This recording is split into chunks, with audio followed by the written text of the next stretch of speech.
Good morning, everyone, and welcome to the Back 40 Firewood channel. So it's that time of the year. We're approaching fall and winter, and it's my favorite time of the year, but there's also some things to do around the homestead here, little odds and ends that we need to get done. So today we're just going to take you along on some of those. And what's the first thing we're going to be doing? Draining the tank. We're going to drain our rainwater tanks. And I showed these one other time in a video. But I do have two IBC totes over here that I use as rainwater collection. But what we found is that with our garden being smaller and smaller each year, thanks to the local farmers market, we just find that we have actually a lot more water collected in these tanks than we end up needing. So what I'm thinking is I may repurpose these two IBC totes and use those for firewood. And the reason I can do that is because I have another tank over there that I'll show you in a second. And I think I might use that as my rainwater collection instead. So back here in this mess, which that is another thing on the to-do list, is to clean up this mess back here. But I have this big water tank that I'm gonna be putting onto that platform right there and utilizing that, I think, as my rainwater collection, just for watering the flower beds and around the pond. So then that would free up those two IBC totes that I could use and repurpose into my firewood storage. And I think this is a 350 gallon tank, and what I have there is a total of 500 gallons. So I'd only be losing 150 gallons, but those things both are full. And like I said, that's right now just stuff that we're gonna end up draining out and not using. So this is my future rainwater collection. There's my drain pipe. So I'm gonna take the cap off that, and then I've got this old piece of silo tubing. Well, I don't know what you really call that, but it's off an old silo.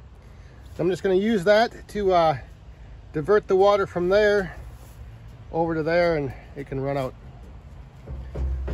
You ready, boss man? Yep.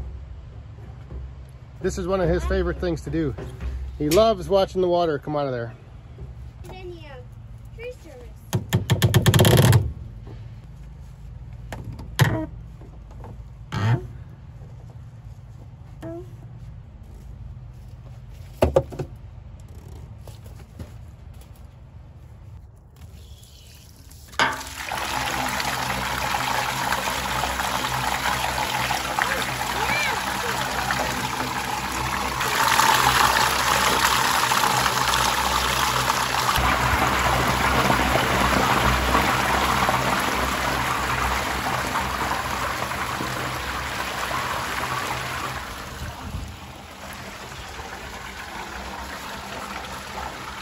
One thing I sometimes forget about is the fact that there's a lot of new subscribers coming to the channel, or there's a lot of new people finding the channel, and they may not have seen previous videos where I've explained something like my firewood bags or my firewood stand. So I always got to kind of throw that in there, just because I get asked a lot of questions. I get emails and comments, wondering how I do things, what I use. So I'm going to quick fill up a couple bags, and then I'll show you guys the process I do for that. Because actually this morning I just had a comment on I saw a post on a Facebook page about firewood bags and how you fill them. So I'm going to show that quick, and then I'll show you guys the roadside stand. So I use the mesh bags that are 22 inches by 24 inches, and they do have that firewood logo on the side, which is a nice little touch. And then what I use to fill them is a garbage can with the bottom cut off. So it's a 13 gallon garbage can with the bottom cut off. So I'll show you quick how that works.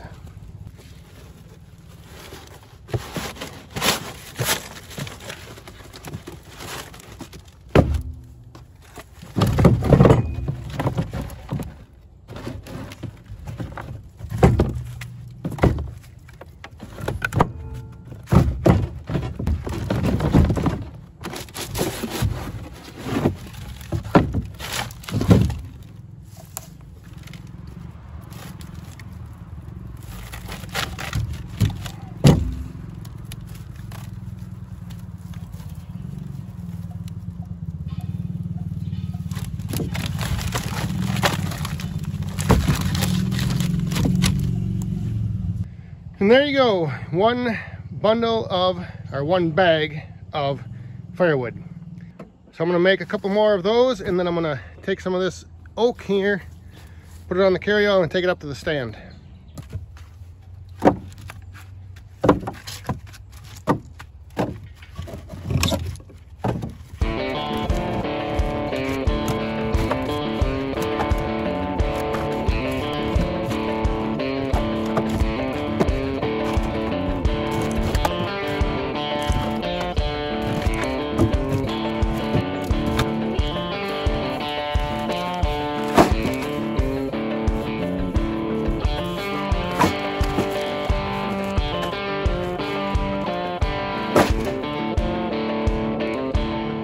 So there is the roadside stand, all filled up, restocked with bundles.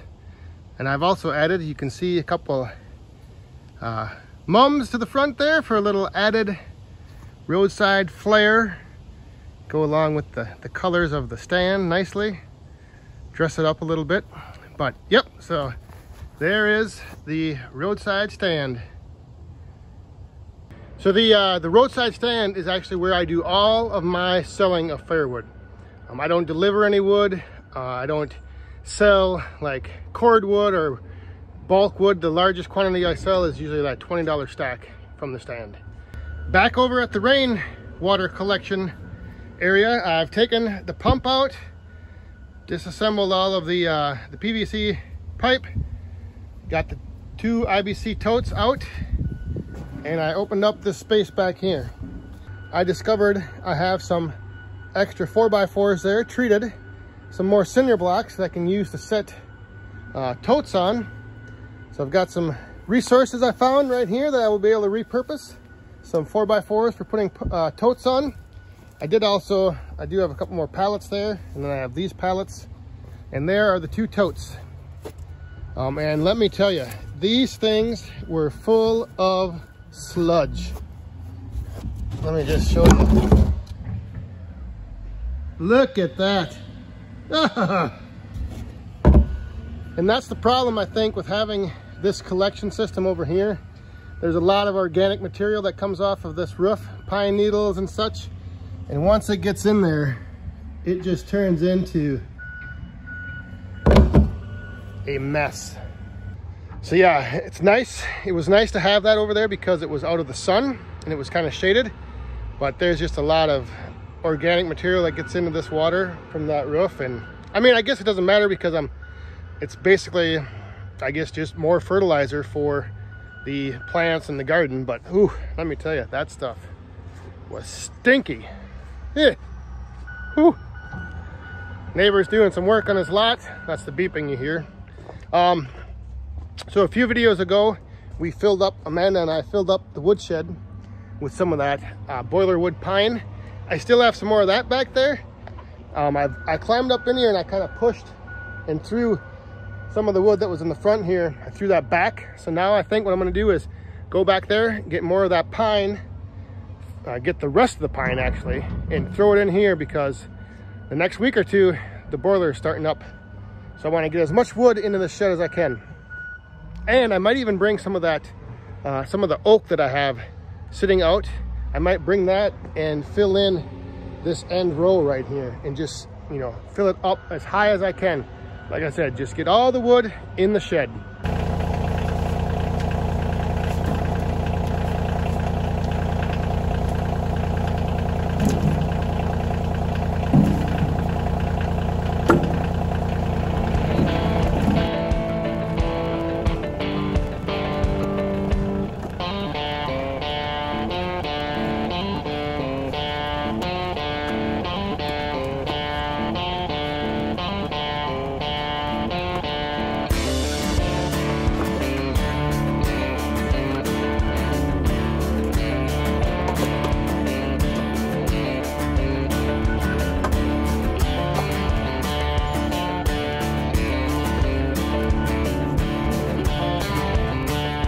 So I've got these basically almost like 2.5 pallets worth of oak back here that's been sitting here since let's see, last year. I don't even remember when, but anyway, This is some of the stuff that I'm going to want to eventually bring into the woodshed anyway.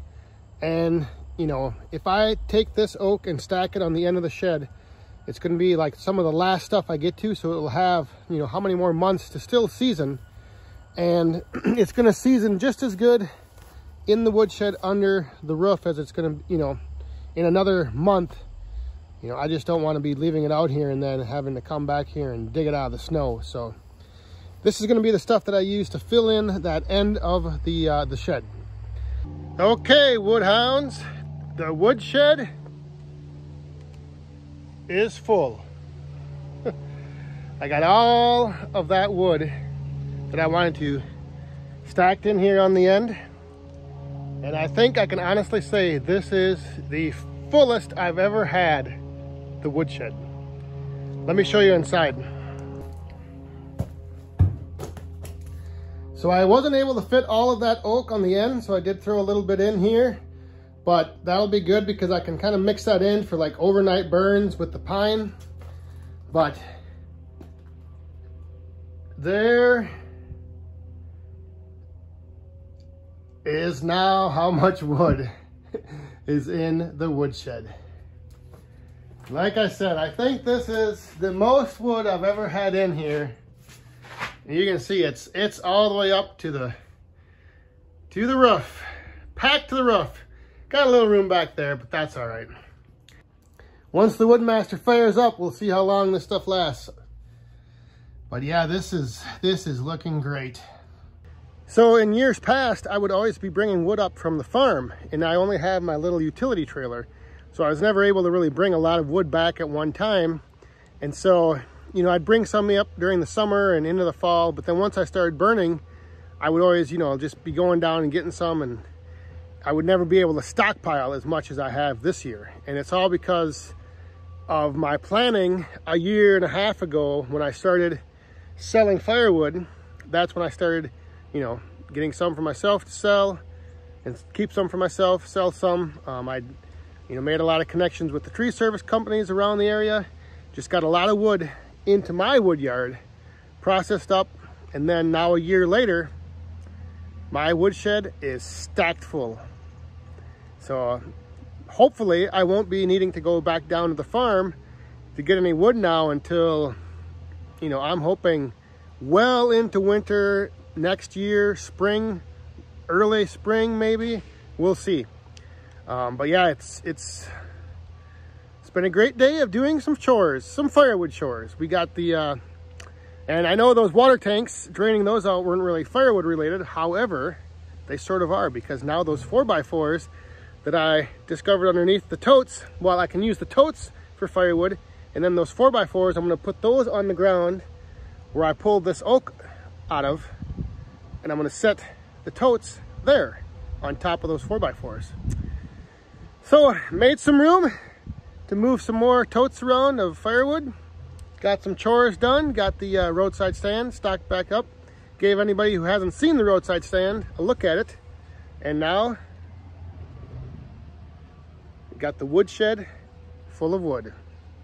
Like I said, I think it's gonna be only a couple more weeks, and we'll be firing up the boiler. So that'll do it for this video. Let me know what you guys, if you guys have your woodsheds stocked up and ready to go. Hopefully you do, because it's cooling off at night, and I think old man winter is knocking at the door. So thanks for watching. We'll see you guys next time. Stay safe, have fun, and be cool.